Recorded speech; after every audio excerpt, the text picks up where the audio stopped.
Hey there folks, welcome to Spectrum Pulse. We talk about music, movies, art, and culture, and today we are finally going to be reviewing the newest album, the comeback album of sorts from Within Temptation, Resist. Well, this has been long overdue, and I do get the feeling that I'm not the only one who thinks this. It has been about 5 years since we last heard from Within Temptation, and coming off of a somewhat controversial release, that did strike me as surprising. And yes, I do consider Hydra a little bit polarizing within the fandom, especially in comparison with the massive but relatively straightforward and well-liked symphonic metal Within Temptation released beforehand, especially on the Unforgiving. Maybe some of it was incidental and linked to the album of covers they released close to it, but it was also their cleanest, their most electronic, and their most accessible project to date, coming from arguably symphonic metal's most accessible act still working. Hell, they had a song with Exhibit on it that was later released as a single, and I don't think anybody was expecting that. And while I did really like Hydra a great deal back in 2014, I will admit that the more streamlined and uniform tone didn't always match their more experimental and better work in the 2000s, or hit with the huge punch of 2011's The Unforgiving. So after several extended tours, the band opted to take some well-deserved time off. Frontwoman Sharon Denadel cited exhaustion and writer's block, and the material she did compose translated into an indie pop solo project released last year, which didn't really surprise me. I expected that solo project to come about a decade ago. The band also switched labels from Nuclear Blast to Vertigo and Spinefarm, which didn't prompt a lot of concern until I heard the band was opting not only for even more electronic elements, but were also potentially taking more of a political angle in their writing. And look, I've been a Within Temptation fan for comfortably over a decade, and I say this was the sort of direction that raised some concern for me. This was a band that has never been all that deep, and while they've been more willing to play to a mainstream audience, there is a part of me that wishes that Within Temptation had taken more of the Nightwish route with more creative, offbeat experimentation, not guaranteed for crossover. But since we're not getting another Nightwish album until at least 2020, what do we get off of Resist? And this is awkward. Folks, I will freely admit that I had some compromised expectations when it came to this album, but the thing with that is how quickly it can change if the record turned out to be awesome. And yet, Resist is very much not awesome. The sort of project that seemed to confirm a lot of my fears about this album going in, which is exactly the last thing that I want to admit. And between the slightly muted critical response and the somewhat mixed fan reaction, it doesn't look like I'm alone in this. And as a fan, that's the last thing I want to see, especially as the critical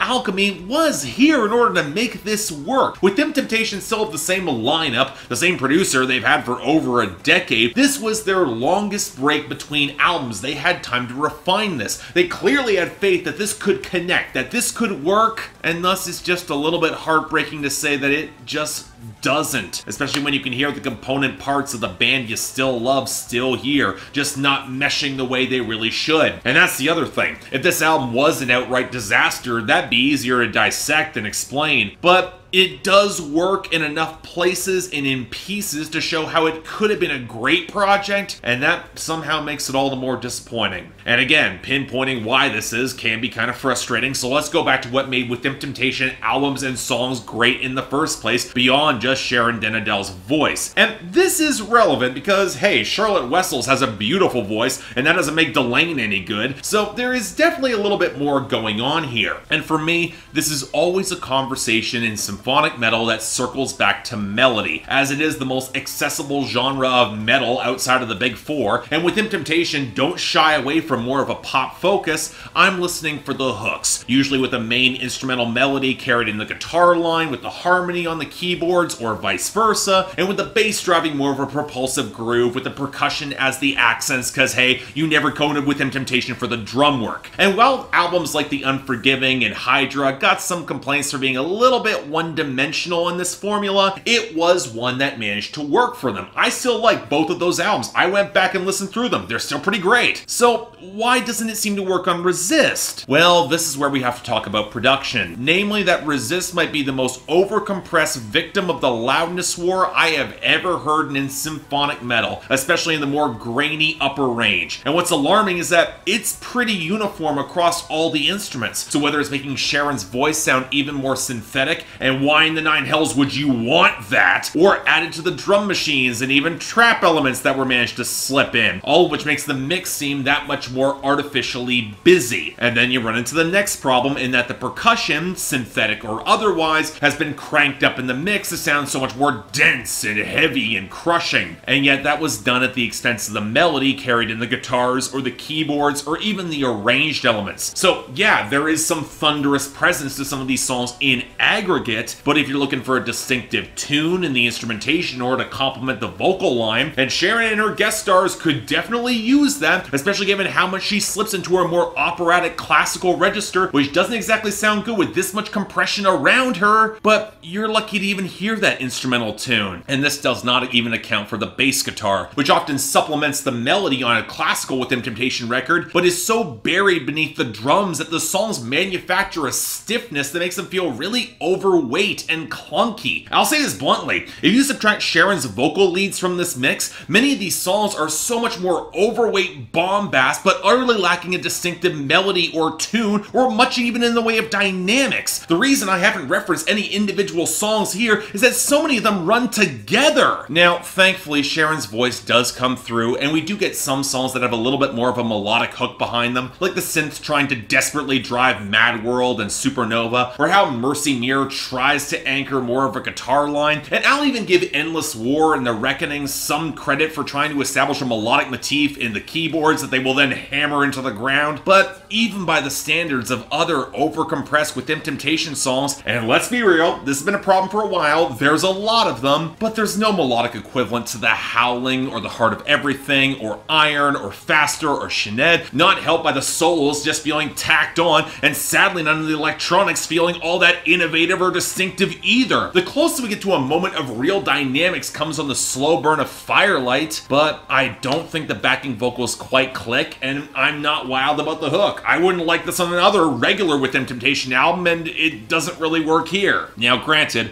all this would have been helped if the lyrics worked at all, and here's where we run into the other big problem. Within Temptation's just not that deep. And the big secret is that they've never needed to be. The hooks were great, Sharon could sing her ass off, it felt so epic and sweeping and monumental, the content almost became incidental, it came along the way. But when you don't have that sort of swell in the same way that broadly sketched vengeful rebellion narratives feel increasingly shallow. I mean, the plot of The Unforgiving might have been shallow too, but there was a core to something, whereas here, well, I can tell whatever personal drama that Sharon went through gives the lyrics some personal bite in the way that she sings them, but step back from the tortured back and forth relationships, and not only does any particular political angle utterly evaporate, but it's so broadly sketched to feel increasingly hollow, it doesn't help that the metaphors are increasingly hyperbolic here too. Which, yes, you can get away with in symphonic metal, but the lack of greater detail to these songs contributes to the problem of so few of these actually standing out again. And as a whole,